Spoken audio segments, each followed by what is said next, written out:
تفضل يا اخ صفاء. شكرا الاخ رئيس، اسعد الله صباحكم.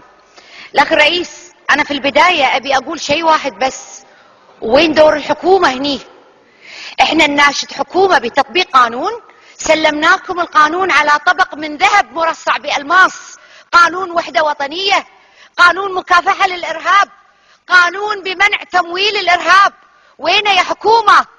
رولا سمعيني، انت حاليا الناطق واضح وقاعد وتمثلين الوجس الوزراء، نبي نسمع كلام من الحكومة تقول فيه انها تستنكر من مواطن صفيق غبي بكل صفاقة راح وقام وتكلم يطالب بنحر 10 من شيعة.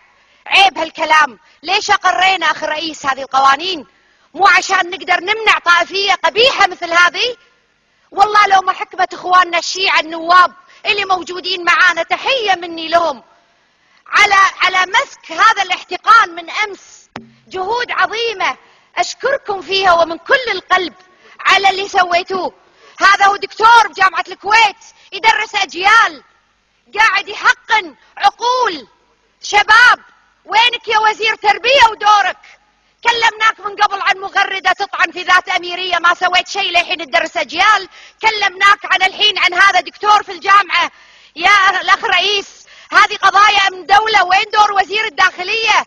يتل من عتراه ويمسكع الوقفة عند حده. هذا دور رئيس جهاز الأمن الوطني لتطبيق أمن وأمان.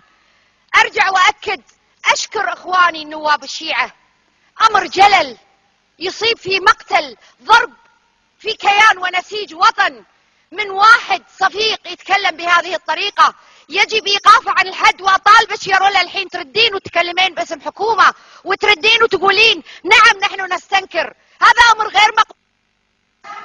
شكرا أخ صفاء، شكرا.